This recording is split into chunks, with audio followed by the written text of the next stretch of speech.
direkam bagi yang baru terhubung bahwa surah ini diturunkan oleh Allah Subhanahu wa taala di kota Mekah, di area sekitaran Masjid Al-Haram sekarang ini, ya, untuk merespon dan memberikan pedoman kepada Nabi Muhammad SAW agar kelak diteruskan kepada umatnya.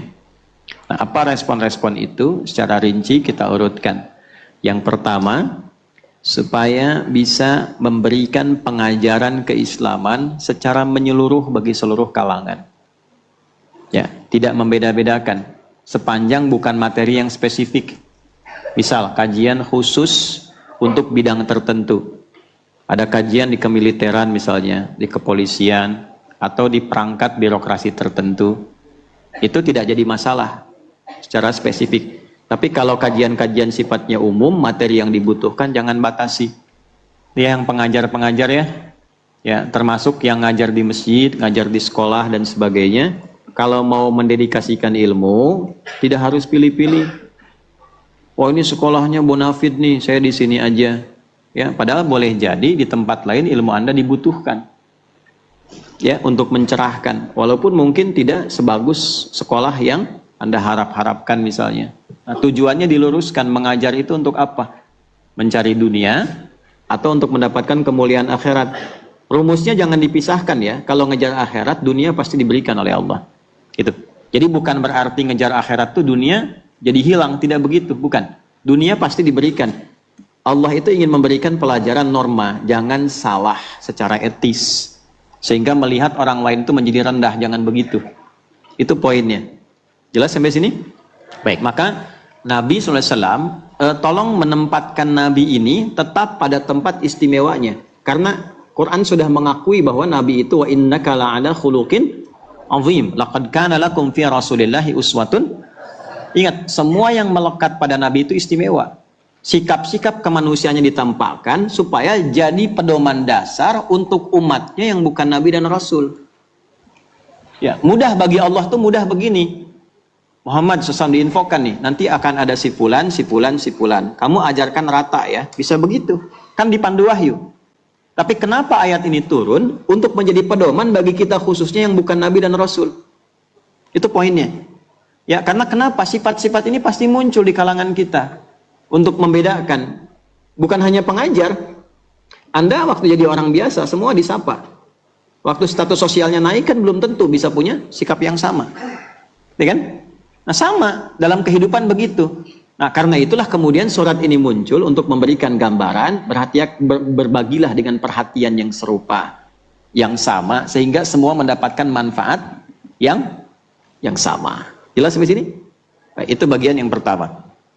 Yang kedua, ayat ini diturunkan untuk menguatkan sifat kenabian, kerasulan dan kemanusiaan seorang sosok mulia Muhammad Sallallahu Alaihi Wasallam.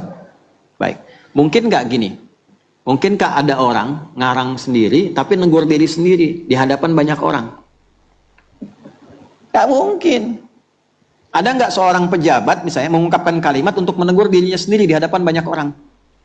Ya, ini ada pejabat nih lagi ngisi, tiba-tiba ada rakyat jelata datang tuh, minta diperhatikan, maksa. Ya, tiba-tiba dia nurunkan kalimat. Fulan nyebut namanya misalnya, hey X, kamu ini harusnya kasih perhatian ke sini, jangan cuman ke sini, sayangi yang ini. Mungkin nggak begitu? Nah, mungkin. Maka ini menunjukkan Quran ini bukan rekayasa Nabi Muhammad. Ini betul-betul wahyu yang turun dari Allah, sehingga dengan wahyu ini hal-hal yang bersifat manusiawi dari Nabi diberikan pedomannya untuk diajarkan pada umatnya yang bukan Nabi dan Rasul. Sekaligus menguatkan kerasulan dan kenabian Nabi Muhammad Sallallahu Alaihi Wasallam. Jelas nggak sampai sini? Ya, nggak gini gambaran sederhananya. Mungkin nggak sih seorang yang dituduh oleh orang lain mengarang kitab sendiri? Kan ada tuduhan kepada Nabi, Quran itu rekayasa Nabi Muhammad, kan? Ada kan tuduhan demikian ya? Buatan Nabi, ya, karangan Nabi, produk budaya dan sebagainya. Apa mungkin ada produk budaya ditunjukkan di hadapan orang untuk mencela dirinya sendiri, untuk meluruskan sikapnya? Dan kadang-kadang bentuk kalimatnya gini, katakan. Kalau saya bikin sesuatu, mau sampaikan kepada Anda, saya akan sampaikan secara langsung. Bapak, Ibu, fokus ya. Jangan main handphone. Misal saja. Ya. Misal, Bu. Nah, ya. Ini kalau saya sampaikan langsung, gitu kan? Fokus ya, jangan main handphone. Misal. Ya.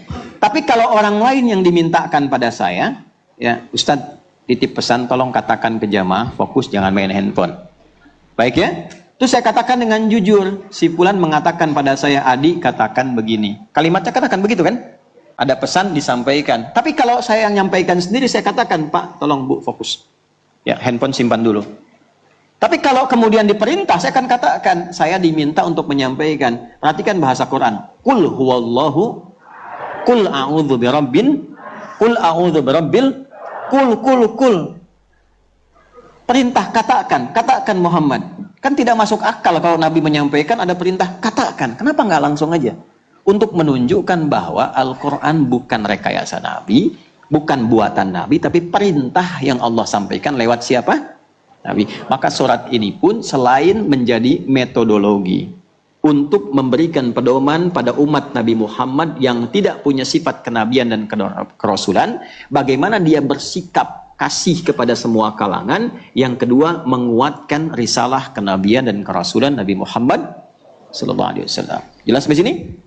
3. Ayat ini juga memberi petunjuk pada kita bagaimana menyelenggarakan dan mengatur majlis ilmu yang disebut majlis ta'lim. Nah, boleh punya 2 sifat. Ini yang belum saya bahas kemarin. Sifat pertama, majlisun khas, pengajian khusus. Terlihat dari sana ini? Ya, bagus. Iya, sana ada aja yang lihat tuh. Ya, memang belum saya tulis. Tapi belum saya tulis sudah kelihatan. Itu imannya sudah sampai ke titik yang entah di mana. Pengajian. Ya, belum saya tulis sudah kelihatan. Pengajian itu bisa dibagi 2. Ya. Yang pertama pengajian yang khusus. Kedua pengajian yang umum. Ini. Yang khusus dibagi 2 lagi. Ada yang terkait dengan gendernya. Ya. Misalnya khusus pengajian ibu-ibu saja, khusus pengajian bapak-bapak saja. Artinya kan dikhususkan. Ya, pengajian ibu-ibu kan jelas kalimatnya ibu-ibu. Nah, kalau sudah tahu khusus dan memang hanya untuk ibu-ibu, bapak nggak usah maksa. Ya, sekalipun pematerinya bagus kan, apalagi nyamar pakai cadar dan sebagainya kan, begitu dibuka kumisan kan masalah tuh. Nah, ini pelanggaran. Nanti saya detilkan. Yang kedua, ada memang secara tema dan kondisinya ini khusus. Ya. Misal kondisi di instansi tertentu untuk pembekalan tertentu. Tadi saya sampaikan sifat di militer, misalnya pembekalan, ada pasukan khusus, atau armed, cavalry, macam-macam, infanteri, khusus pengajian. Atau di udara ada skuadron misalnya 17, 14, macam-macam. Pengajian di situ. Nah, tidak menjadi adab yang baik ketika Anda maksa. Ini kan untuk mengenal Allah, masa dibatasi? Gitu. Ini dikhususkan, situasinya beda, kondisinya tidak sama. Atau misalnya di perusahaan tertentu ingin ada pembekalan keislaman, jadi terbatas, bukan ingin eksklusif, tapi kondisinya memang terbatas. Paham sampai sini? Baik. Nah, yang khusus terkait gender ini sampai diatur, Bu. Misal, kalau kita ngaji beberapa hadis-hadis termasuk di Al-Bukhari, topik ketiga itu ada namanya Kitabul Ilmi. Jadi di Al-Bukhari itu ada 97 topik. Terus dijadikan sangat sistematis terkurikulum. Ada subtopiknya lagi, diurutkan satu-satu. Itu sampai diukur gini, Bu. Dari harinya, dari orangnya, tempat sampai materinya. Misal, ini ibu-ibu nih. Nabi itu sering milih hari apa sih pengajian untuk ibu-ibu? Ya, ada beberapa yang konsultasi pada Nabi, ya Rasulullah, laki-laki enak benar. dapat pengajian tentang hadis, dapat arahan tentang ini. Kami bagaimana perempuan? Nabi menyebut, ya udah kumpul di hari ini di tempatnya si fulanah. Itu tempat tuh sampai dirinci. Sampai ke detilnya. Nah, jadi ibu pun boleh tukeran tempat di sini, tapi dilihat dulu yang punya rumah, dia sedang gelisah enggak? Sedang punya masalah enggak? Sedang nyaman enggak? Jangan sampai sudah ada beban, walaupun kebagian ketempatan, tapi sedang punya beban. Jangan dibebani lagi. Tapi dibuat dengan konsep yang lain. Dia sampai sebegitunya. Sampai nanti Nabi melihat situasinya. Oh, si fulanah lagi begini. Itu sampai Nabi katakan, ya ada seseorang yang punya anak, dan dia kelelahan merawat anaknya itu. Sampai Nabi langsung komen. Ya, seorang perempuan, seorang istri yang memiliki 3 orang anak. Si ibu itu punya 3 anak. Lalu mengatakan, Nabi lanjutkan, ya, anak itu dididik dengan baik, bahasa tafsirnya demikian, maka anak itu akan menjadi hijab bagi ibu itu di akhirat kelak dari ancaman neraka. Lalu seorang ibu tanya lagi, ya Rasulullah, kalau 2 gimana? Karena anak ibu ini 2. Ya, maka Nabi langsung jawab 3 kali, isnaini, isnaini, isnaini. Yang 2 juga, yang 2 juga, yang 2 juga. Maksudnya kalau benar merawatnya, didekatkan sama Allah, dikenalkan sama Allah, itu investasi tinggi, Bu. Allah itu nilai. Begitu di hari kiamat dihisab, anak-anak itu menjadi hijab dari neraka tuh. Ya, dan dia nanti akan menggandeng tuh. Nanti menggandeng itu di Quran surat 13 ayat 23 sampai 24. Jannatu adnin yadkhulunaha wa man salaha min abaihim wa azwajihim wa dzurriyyatihim wal malaikatu yadkhuluna 'alaihim min kulli bab salamun 'alaikum bima sabartum fa ni'ma uqbad dar. Ada anak-anak yang dididik oleh orang tuanya dengan baik, masuk surga, amal soleh, itu diminta oleh Allah gandeng tangan bapak ibumu, ajak ke surga.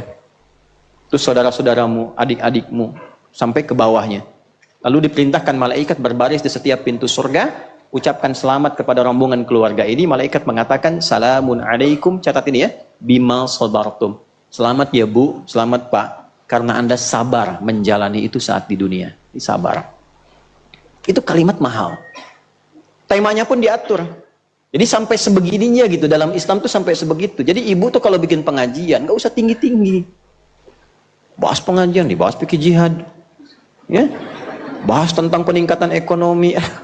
Udah ibu di rumah ngaji gimana caranya jadi perempuan yang baik. Ayat-ayat, hadis-hadis tentang jadi ibu, jadi istri, jadi anak. Apakah boleh perempuan kemudian bekerja, profesi apa yang dibolehkan, seperti apa syaratnya, itu yang dibahas. Jangan dikira sendirian, zaman Nabi itu ada yang perawat, ada yang dokter. Jangan salah loh. Sayyidah Aisyah itu seorang ahli di bidang kedokteran. Sayyidah Fatimah itu ahli di bidang perawatan. Dia seorang perawat. Itu ada nasabnya. Ya, ini ada turunan-turunan. Sama dengan tema-tema khusus, saya sering sampaikan. Ya, teman-teman misalnya yang pebisnis nih. Pebisnis, pengusaha. Kenapa sih nggak ada kajian khusus membahas tentang dunia usaha? Keluarkan ayat-ayat khusus membahas tentang bisnis. Hadis-hadis pedoman tentang berbisnis bagaimana. Keluarkan, inilah yang dimaksud tematik. Anda yang mahasiswa-mahasiswa, kenapa nggak kumpul? Keluarkan kajian tentang bab ilmu. Ayat-ayat yang bisa menghadirkan akselerasi pengetahuan. Gimana caranya menghafal dengan cepat. Menghafal dengan mudah. Bagaimana caranya menghimpun ilmu yang berkah. Menguasai berbagai bidang pengetahuan. Dulu orang Islam, itu hampir tidak ada yang menguasai 1-2 bidang. Rata-rata paling sedikit 5 bidang. Ya, silahkan cek Imam Syafi'i itu berapa disiplin ilmu yang dikuasai. Bukan hanya tafsir, hadis, fikih, ya, usul fikih, sejarah. Beliau itu juga hatam dalam bab kedokteran. Ya, ada yang sampai juga ke bidang-bidang fisika. Ya, Anda kenal misalnya, pernah dengar Avicenna itu? Ya kan? Ya, pernah dengar Al-Kindi, Al-Farabi, ya kan? Al-Ghazali dan turunan-turunannya. Itu bukan 1-2 bidang ilmu. Siapa dokter yang paling terkenal dalam dunia Islam? Ibnu Sina, nama baratnya Avicenna. Orang taunya cuma bapak kedokteran. Itu anak ini dari kecil sudah didekatkan oleh orang tuanya menjadi ahli Quran. Itu ahli Quran, hafal Quran 30 juz. Dan orang tua kita dulu yang disebut pahlawan-pahlawan nasional itu manhaj, metodologi cara mengajinya diikuti seperti itu. Pernah dengar Kiai Haji Agus Salim? Bukan hanya diplomat kan, yang sangat unggul, sangat ulung, hafal, menguasai banyak ragam bahasa, sangat luar biasa dalam diplomasinya, tapi kenapa tidak pernah diviralkan bahwa beliau itu seorang kiai yang hafal Quran dan tafsirnya? Dulu lengkap. Ya, maka silahkan yang belajar nih sekarang. Gak apa-apa Anda belajar agama tafsir, tapi kuasai bahasa juga. Bahasa Inggris kuasai. Ya, belajar bahasa yang sekarang berkembang apa? Cina, belajar bahasa Mandarin. belajar bahasa Rusia, belajar, tingkatkan, buka gerbang pengetahuan. Ibnu Abbas itu belajar bahasa Persia 3 hari dikuasai. Terserah Anda bilang terserah Anda, pokoknya 3 hari itu selesai. Gimana caranya? Nah itu nanti ada babnya.